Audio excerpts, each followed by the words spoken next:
Welcome. Today we need to have a nuanced, careful conversation about spinach.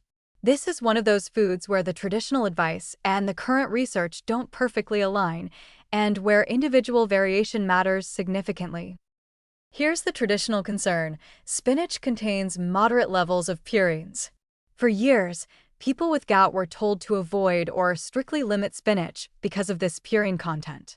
That advice came from the logical assumption that all purines, regardless of source, would increase uric acid and trigger gout. But here's what more recent research shows: plant-based purines do not significantly increase gout risk in most people.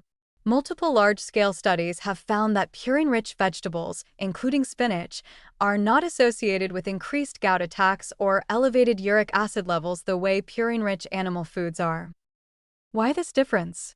The leading theory is that vegetables come packaged with fiber, antioxidants, and other compounds that offset the purine content. Additionally, the bioavailability of purines from plant sources may be different from animal sources. The metabolism is complex, and we're still learning the mechanisms. So does this mean spinach is completely safe and you can eat unlimited amounts? Not exactly. This is where moderation and individual variation come into play. The source material states that spinach can be eaten safely in reasonable portions. That's careful phrasing, and it's appropriate. For most people with gout, moderate spinach consumption, maybe a cup or two of cooked spinach a few times per week, appears to be fine. But reasonable portions is not unlimited amounts. Some individuals are more sensitive to purines than others. If you're someone who has particularly active or severe gout, you might want to be more cautious with spinach than someone with mild, well-controlled gout. Individual response matters. Now let's talk about what spinach offers nutritionally, because this is important context for the risk-benefit calculation. Spinach provides folate, iron, magnesium, and antioxidants. Folate supports healthy cell function and may play a role in cardiovascular health. Iron is essential for oxygen transport. Magnesium is involved in hundreds of metabolic processes, including those related to inflammation and energy production. The antioxidants in spinach, including lutein, zeaxanthin, and various flavonoids, help combat oxidative stress. Oxidative stress contributes to inflammation, and inflammation drives gout attacks. So while spinach contains purines, it also contains compounds that fight the inflammation associated with gout. This creates a complex equation. For some people, the anti-inflammatory and nutritional benefits might outweigh the modest purine content. For others, particularly those very sensitive to purines, the balance might tip the other way. Here's my recommendation. If you have gout and you've never eaten spinach or have avoided it for years, don't suddenly start eating large amounts daily. Introduce it gradually in moderate portions, maybe half a cup cooked, 2 or 3 times per week. Monitor your response. Do you notice any increase in joint discomfort? Any gout symptoms? If not, you can probably continue at that level or even increase slightly. If you eat spinach and consistently notice problems, even if research says plant purines are generally safe, listen to your body. Individual variation is real. General research findings describe average responses in populations. You are an individual, and your body's response is what matters for your personal management. Let's talk preparation. Raw spinach is quite bulky but wilts down dramatically when cooked. A large pile of raw spinach might equal half a cup when cooked. Be aware of this when assessing portions.